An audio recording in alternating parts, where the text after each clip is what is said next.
자, 이번 영상부터는 온라인 판매에 대해서 좀 구체적으로 하나하나 짚어보도록 하겠습니다.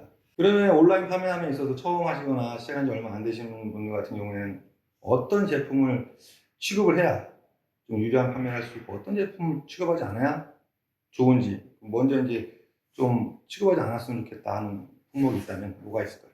뭐 취급하기가 좀 어려운 품목들 그런 걸 몇 가지 얘기할 수 있을 것 같아요. 이제 팔아본 경험에 의하면 첫 번째는 이제 팔았을 때 우리가 가장 고전했던 품목 건강기능식품 가장 고전했고 사실은 두 번째는 이제 의류라든가 신발, 뭐 액세서리 제품 그런 것들 세 번째를 따지자면 가전제품 네 번째는 화장품류 뭐 샴푸, 린스 뭐 스킨케어라든가 이런 제품들 이런 게 가장 고전을 했던 품목인데 이 상품들의 이제 공통적인 특징이 하나 있는데 뭐냐면 광고비가 굉장히 많이 들어간다. 그러니까 광고비를 되게 많이 써야 된다라는 부분이 있어요. 광고비가 매출하고 직결이 연결이 크다. 그것도 그렇고 이제 광고비를 단기간 집행했을 때 길게 효과를 볼 수가 있어야 되는데 이런 제품들은 단기간 광고비를 집행해서 효과를 보기 좀 어렵다라는 거예요. 그런 부분이 좀 강하게 있는 상품들이다 보니까 좀 자금력이 좀 있거나 좀 여유가 있는 사람들이 건드리면 괜찮은데 그러니까 그 어느 정도 매출이 올라올 때까지 좀 버티고 있어야 될 그런 자금력이 필요하다. 그리고 이제 이게 실패하더라도 뭐 또 다시 다른 것들을 좀 손댈 수 있는 그런 여력이 있으면 좀 괜찮은데 처음에 이걸 진입했다가는 잘못하면 정말 쪽박 찰 수 있는 그러니까 이런 상품들은 처음에 건드리는 건 좀 부담스럽다라는 거죠. 경험상. 그러니까 되도록이면 처음에 이런 걸 좀 피하고 좀 쉬운 것들 좀 더 안전한 것들 쉽다라는 것보다는 쉬운 상품은 없으니까 쉽다라는 말보다는 안전한 제품들을 건드리는 게 좋을 것 같고 이런 상품들은 어렵고 되게 리스크가 크다. 그러니까 이거 팔다가 다른 제품들 같은 경우는 예를 들어서 내가 뭐 1,000만 원어치 매입했는데 어찌저찌 좀 잘 안 팔리고 그래서 한 2, 300만 원 손해보면 7, 800만 원 건질 수 있는데 지금 열거한 이런 제품들 같은 경우에는 1,000만 원어치 내가 사왔는데 이게 2, 300만 원밖에 못 건질 수 있는 그런 가능성이 상당히 농후한 제품들이다. 가격과 상관없이 안 나갈 수도 있는 제품이 될 수도 있다. 그러니까 이제 광고비가 굉장히 많이 들고 두 번째 특징은 정말 가격과 상관없이 내가 반값을 날려도 안 날아가는 그런 제품들이 많으니까 이런 거 좀 조심해야 된다. 그런 거예요. 그래서 첫 번째로 꼽을 수 있는 건 건강기능식품. 이게 이제 첫 번째로 꼽을 수 있고 두 번째는 정리하면 두 번째는 이제 그 의류 신발 같은 기호성 그러니까 호불호가 많이 갈린다고 해야 되나? 그런 어떤 유행을 좀 많이 타는 그런 제품들. 세 번째는 가전제품, 네 번째는 화장품. 이렇게 좀 정리할 수 있을 것 같아요. 이거 좀 피해라. 신발 의류 같은 경우는 또 팔아봤으니까 얘기하는 걸 거 아니야? 아니 뭐 가전도 팔아보고 화장품도 팔아보고 다 팔아본 거니까. 다 팔아본 제품을 리스트에 그러니까 안 팔아보고 얘기는 못하니까. 안 팔아보면 모르지. 근데 다 팔아본 제품들이고 뭐 팔아본 품목들이 워낙 많아서 이런 제품에도 예전에 많이 손을 댔으니까. 근데 이제 경험적으로는 되게 어렵더라. 의류랑 신발이 어려운 부분 뭐 때문에? 계절 타고 뭐 그런다고 쳐도 다른 것도 구체적으로 뭐 더 어려웠던 부분이 있었다면. 일단 얘기의 순서가 건기식부터 해야 되는데 이제 의신발로 가니까 조금 어색하긴 한데 아니 끝나고 살았잖아 씨. 아니지 그래서 내가 읽어보라 했잖아 일단.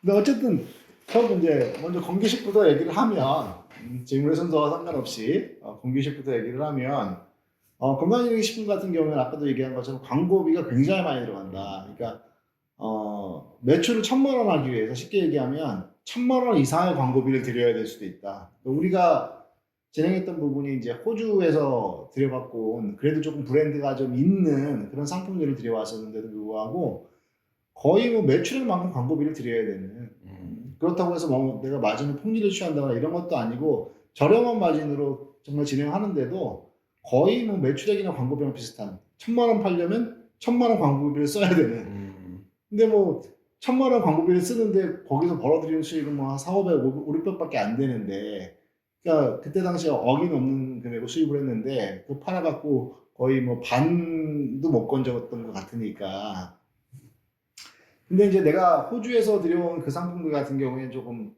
인지도가 그렇게 많이 높지는 않은 상품들이었는데 그거 말고도 유명 브랜드 국내 이제 유명 브랜드는 아니지만 굴지의 제약회사 이름만 들으면 누구나 다 알 수 있는 그런 제약회사의 제품을 갖다 놓고 팔았는데 그것도 마찬가지로 그것도 굉장히 어려웠고 그때는 이제 비타민 종류였는데 그 비타민을 그것도 거의 뭐 광고비만큼 매출이 광고비밖에 안 되는 그런 제품들이 꽤 있었지. 그럼 그게 후발주자라 그게 어려웠던 유명 제품 같은 경우는 후발주자라 어려웠던 거야? 아니면 유명 제품이라는 게 아니라 그 회사가 유명한 거지. 그렇지, 그 회사가 회사는 유명하지만 음. 그 회사의 그 제품은 유명하지 않았던 아, 그런 제품들이고, 그리고 이제 뭐 그거 외에도 유명한 회사에 유명한 제품을 팔아본 적도 있는데 그건 굉장히 잘 팔았는데, 유명한 회사든 유명하지 않은 회사든 좀 알려지지 않은 것들, 그러니까 검증이 안 된 상품들은 건기식은 우리가 이제 건강기능식품 건기식이라고 통상 부르는데, 건기식은 손대지 않는 것이 좋다.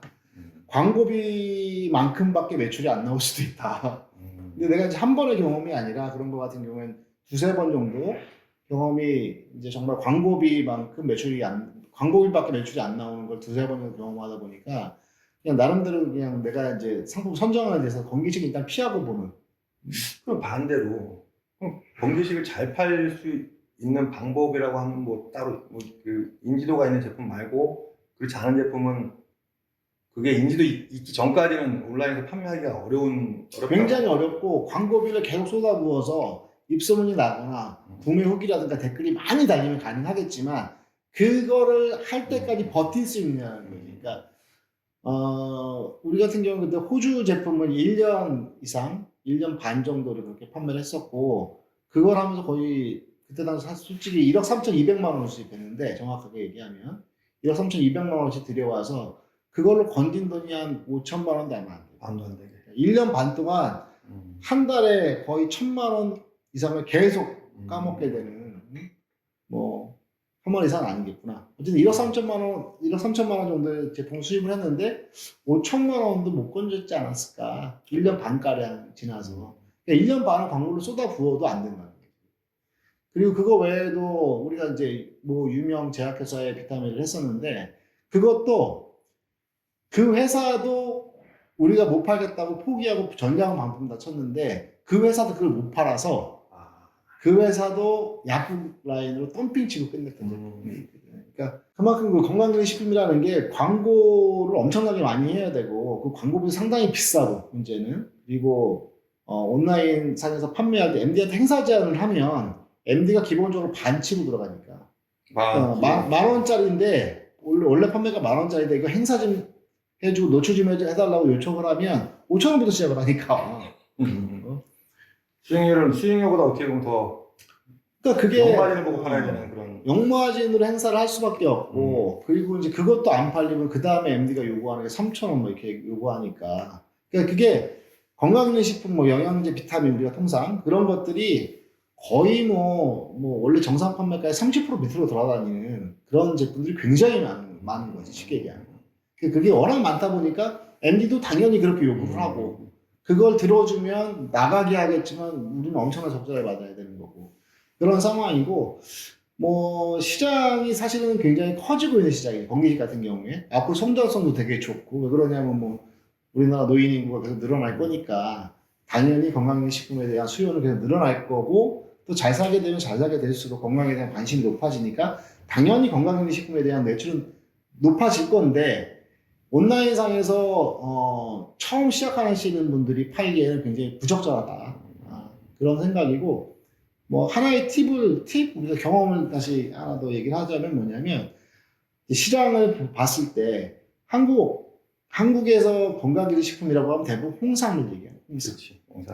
전체 시장이 아마 30%가 넘는 게 홍삼일 거고, 그 다음이 프로바이오틱스, 유산균이나 비타민, 이제 종합 비타민, 그 다음에 비타민 이렇게 나눌 수가 있겠지만, 어찌됐건 홍삼이 한 30% 이상은 홍삼이고, 그 다음에 프로바이오틱스하고, 그 다음에 비타민이가 거의 다. 그 다음에 좀 팔리는 게 오메가3, 그 다음에 프로폴리스. 요 정도가 단데, 요거 외에 다른 것들, 뭐 이상한 것들, 뭐 예전에 피루르나 뭐 이런 거, 뭐 달맞이꽃 종자유라든가 뭐 이런 거 팔고 이제 골 때리는 거지, 이게. 뭐 그런 것들은 조금 어렵다고 보고, 또 이게 건강기능식품 유행을 굉장히 많이 타. 유행을 탄다고? 유행을 많이 타지. 생각해보면 예전에 우리 글루코사민, 그 다음에 뭐 홍화씨, 뭐 그 다음에 뭐 무슨 홍합에서 추출한 크루렐라 뭐 이런 것들이 굉장히 주기적으로 많이 돌았잖아. 지금도 많이 도는데, 이거 잠깐 유행하고 끝날 확률이 되게 높기 때문에 좀 그런 것들은 건드리지 말아야 된다는 거지. 그러니까 건드릴 수 있는 거는 홍삼, 비타민 종류, 그 다음에 오메가3, 프로폴리스, 프로바이오틱스 이 정도? 이 정도 아니고는 처음에는 무조건 하면 안 되고 이것도 유명 브랜드에 잘 팔리는 제품을 경쟁력 가격으로 가져올 수 있지 않으면 손대면 안 된다. 그러니까 왜 손대면 안 되냐라는 거는 똑같은 얘기지만 아까 했던 얘기를 반복하자면 가장 중요한 건 처음에 시작하는 분들은 내가 돈 얼마를 벌 거냐보다도 일단 지켜야 되는 게 중요한데 근데 이거는 잘못하면 지키는 게 아니라 1,000만 원 샀는데 200~300만 원밖에 못 건질 수도 있다라는 거지 이게. 그리고 이게 생각보다 유통기한이 중요해. 그러니까 유통기한 2년짜리면 1년 좀 넘어가면 못 판다고 봐야 돼요. 사는 사람 입장에서야 당연히 사겠죠. 왜냐면 갓 나온 신선한 제품들이 많은데 굳이 뭐 유통기한 얼마 안 남은 제품을 싸게 살 수 있다고 해도 안 사는 경우가 많거든. 왜냐면 건강을 위해서 먹는 거니까. 되게 많이 따져.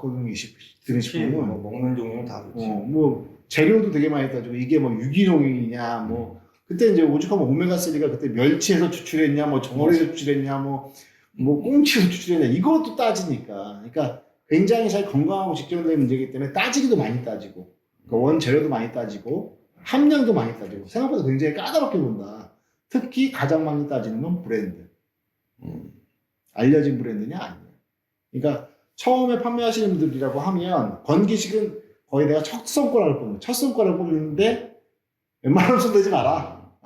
나중에 정말 시장이 커지고 그렇긴 하지만 나중에 손을 대면 되지. 처음 하시는 분들, 특히 자본력이 좀 많지 않으신 분들은 잘못하면 망할 수도 있다 이거. 어느 정도 이제 회사를 구축해 놓고 어느 정도 경험도 많이 쌓아놓고 그리고 나서 고민을 좀 해봐야 되는 그런 품목이라고 봐야겠네요. 이제 뭐 어째 성장성은 되게 좋으니까 매년 굉장히 성장을 많이 하고 있고 앞으로도 시장은 좋을 것이라고 보기 때문에 관심을 갖는 건 좋지만 초보 또는 처음 시작하시는 분들이라면 손대면 망할 수도 있다. 그러니까 안 하는 게 좋다 그냥.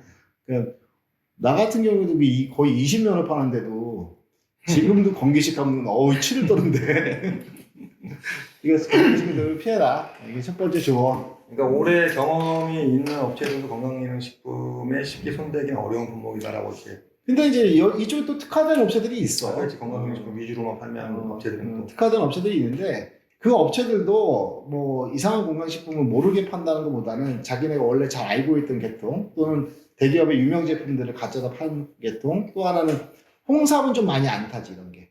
왜냐면 원재료가 국산이고 그리고 이거 홍삼 같은 경우는 거의 뭐 물론 정관장이 제일 많이 팔리지. 독보적이지 이건. 그래도 나머지 홍삼 제품도 조금씩 팔리니까 특히 이제 뭐 선물 세트 같은 경우에는 또 꽤 수요가 있으니까 유명 제약사 후선 제품이면 다 팔린다고 봐야 되거든. 사실은. 뭐 그리고 뭐 지역 농협에서 나오는 것들 이런 것도 좀 팔린다고 봐야 되는데 그리고 농사 짓는 사람들은 또 직접 하는 거예요.